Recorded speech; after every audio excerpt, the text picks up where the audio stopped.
Le marché des cigarettes en Algérie, le marché du tabac en Algérie est en train de connaître des perturbations extrêmement sévères, très inquiétantes et qui plongent dans l'angoisse des millions de fumeurs dans notre pays.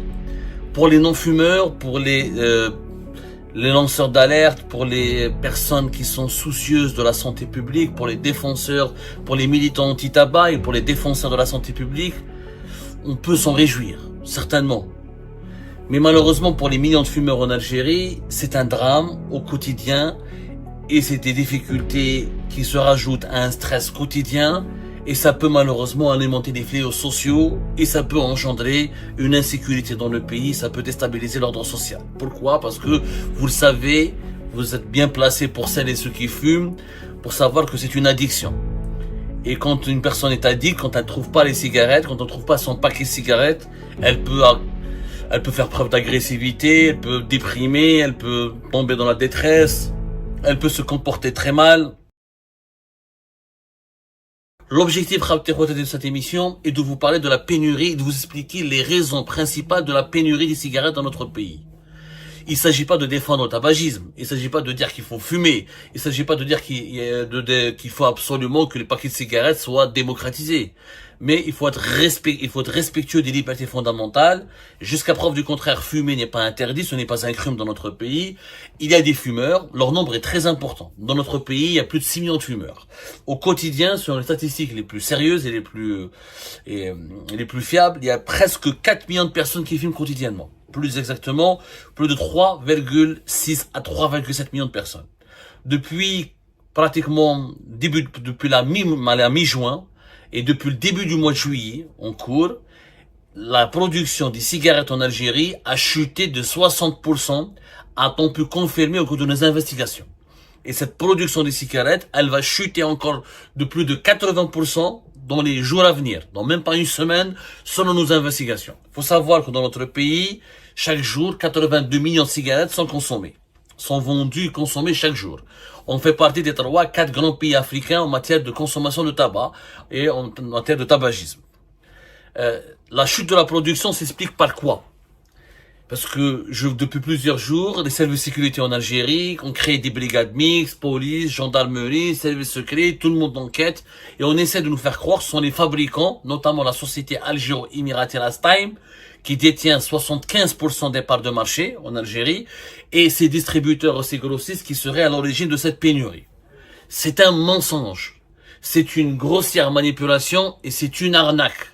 Encore une fois, après le scandale des moutons, après le scandale des pneus, après le scandale de certains produits alimentaires, après le scandale des médicaments, comme les produits anesthésiants, voici encore une fois le scandale des cigarettes en Algérie. Cette pénurie des cigarettes, elle s'explique par une raison très claire. Nous avons pu le confirmer au cours de notre enquête et je défie les autorités algériennes de le démentir. L'importation de la matière première, qui est le tabac pur qui est utilisé pour fabriquer des cigarettes, son importation a été interdite par les autorités algériennes aux principaux fabricants des cigarettes de marque étrangère, notamment de la marque Marlboro. Les Marlboro rouges sont les paquets de cigarettes les plus consommés dans le pays. La matière première pour fabriquer ces cigarettes, elle fait l'objet d'une interdiction d'importation formulée par les autorités algériennes, notamment à travers le ministère du Commerce extérieur de Kamel Zik, qui a refusé de délivrer à la Lastime, la société algéro-émirati qui détient 75% de parts de marché et qui détient 3 licences exclusives pour fabriquer les plus grandes marques de cigarettes consommées dans le pays, qui sont notamment les Marlboro, les LM, les Gauloises, Winston et d'autres marques. Je ne suis pas un fumeur, mais les fumeurs algériens seront bien placés pour vous l'expliquer. Toutes les marques étrangères qui sont consommées maintenant. Les marques locales, Nessim, Rim, ça, c'est même pas 20 à 25% des parts de marché. 75 à 80% des parts de marché, c'est les marques de cigarettes étrangères. Notamment les Marlboro qui sont consommées pratiquement entre 55 à 60% de parts de marché. Ça, les statistiques les plus fiables que nous avons pu obtenir et recouper sur la base d'informations recoupées et sur la base d'investigations menées par nos soins. Le secteur est complètement ébranlé. Les fameuses autorisations, les PPI, les programmes prévisionnels d'importation, ont été bloqués par le gouvernement algérien. Une décision qui a été prise à l'encontre de Lastime. Du coup, le tabac brut, pas le tabac pur, pardonnez-moi, le tabac brut, qui est importé par l'Algérie depuis la Grèce, Brésil, l'Inde, Malawi ou la République dominicaine, n'est plus importé. Alors que l'Algérie ne produit pas localement du tabac brut. L'Algérie, ce qu'elle produit localement, c'est une forme de tabac, c'est une catégorie de tabac qui est utilisée pour le shema, ce qu'on appelle le tabac chiqué, pas pour les cigarettes. Le tabac brut, la catégorie de tabac qui est nécessaire pour la fabrication des paquets de cigarettes, et l'Algérie ne le produit pas. L'Algérie, selon les chiffres, consacre à peine 0,2% de ses terres agricoles pour la production de tabac. Et même si elle voulait produire le tabac brut sur le territoire algérien, il faut qu'il y ait la Stime ne peut pas l'utiliser pour fabriquer Marlboro, LM, Winston, les Gauloises ou d'autres marques étrangères, puisque les fabricants ont un processus de normalisation et un processus de vérification des normes de qualité de ce tabac. Quand on fabrique des marques, c'est comme si on vous fabriquait des téléviseurs Samsung ou LG ou des smartphones, des iPhones ou des smartphones Samsung. On peut pas utiliser n'importe quelle matière première. Il faut utiliser la matière première qui correspond aux normes de sécurité, aux normes de qualité du fabricant. Marlboro t'as pas donné la licence pour fabriquer les Marlboro en Algérie pour utiliser n'importe quel tabac. Il y a un processus de normes qu'il faut absolument respecter. Donc, on n'a pas le choix que d'importer cette matière première, qui est effectivement, c'est quelques centaines de millions de dollars par an. Le marché du tabac en Algérie est évalué à plus de 4 milliards de dollars. La part de la Stime en termes de vente, c'est 3,2 milliards de dollars. Et chaque année, la Stime, elle gagne beaucoup de chiffres et beaucoup d'argent, puisque le nombre de fumeurs en Algérie augmente et se multiplie. Et les cigarettes de marque américaine, notamment Marlboro et LM, sont très populaires, avec d'autres marques, avec d'autres groupes, qui est Japan Tobacco, qui est Brand Tobacco, qui est 3 grands groupes mondiaux qui sont associés, qui ont un accord d'exclusivité avec la Stime pour fabriquer ces marques de cigarettes. À partir du moment où la matière première, elle n'est plus disponible, comment voulez-vous que les cigarettes soient fabriquées? C'est pas possible. C'est-à-dire qu'il faut être logique. On peut pas culpabiliser des commerçants ou des fabricants alors que la matière première pour produire ces cigarettes, elle n'est pas disponible. C'est pour ça que la production a chuté de plus de 60%. Et elle va chuter dans les jours à venir de 80%. Et cette chute, elle va s'aggraver encore à plus de 90% si la matière première n'est pas disponible. Si le gouvernement ne donne pas les fameux PPI, ne délivre pas les visas, les autorisations nécessaires pour importer le tabac brut, eh ben, il n'y aura pas de cigarettes dans le pays. La conséquence, c'est quoi? C'est que depuis plusieurs semaines, dans certaines régions du pays, on fait la queue pour acheter des cigarettes. En Algérie, on avait l'habitude de faire la queue pour l'huile, pour le sucre, pour les pneus, pour les médicaments, pour certains produits. Mais on n'a jamais fait la queue pour les cigarettes. C'est une première dans le pays. Les réseaux de l'informel et de la contrebande, ils en profitent. Un produit qui fait l'objet d'une pénurie, mécaniquement, il attire les spéculateurs. Il fait l'objet d'une grande spéculation. Les réseaux de la contrebande et les réseaux de trafic de cigarettes détournent le peu de marchandises qui existent et le paquet est revendu à plus de 850 dinars. Entre 650 dinars dans certaines wilayas à 850 dinars dans certaines wilayas, alors que les prix sont planifiés entre 400 et 500 dinars. Donc on est en train de connaître une inflation des prix. Et à ce rythme-là, les paquets de cigarettes les prix peuvent dépasser les 1000 dinars. Les Algériens les plus aisés, ou ceux qui ont les moyens, ceux qui ont un bon salaire ou des bons revenus, parce qu'ils ne trouvent plus les Marlboro, les paquets Marlboro algériens, ils achètent des cigarettes Marlboro françaises, ils achètent du Marlboro français, qui est vendu par des contrebandiers, qui est introduit par les importateurs ce qu'on appelait la Jamaat el-Kaba, les trabandistes, et ils vendus dans certains magasins, dans certains bureaux de tabac. Les Marlboro françaises, elles sont vendues à plus de 1500 dinars. Donc, quand même, auparavant, c'est-à-dire jusque-là, c'était les cigarettes algériennes qui étaient vendues en France. Les cigarettes algériennes qui étaient vendues en France et qui inondaient le marché français. Aujourd'hui, sa situation s'est complètement inversée. Ce sont les cigarettes françaises qui s'invitent dans le marché algérien et qui commencent à être vendues dans le marché algérien, faute de pouvoir trouver des cigarettes algériennes. le paquet de cigarettes algériennes qui était vendu dans la contrebande, dans le marché informel ici en France, a dépassé les 10 euros le paquet. Alors qu'auparavant, selon nos recherches, c'était entre 8 et 7, voire 6 euros. Et on est à plus de 10 euros. Vous voyez la conséquence de cette pénurie de matières premières? La production a chuté, il faut le comprendre. Il faut que nos compatriotes comprennent et arrêtent de croire à la propagande des appareils de propagande du régime Tebboune.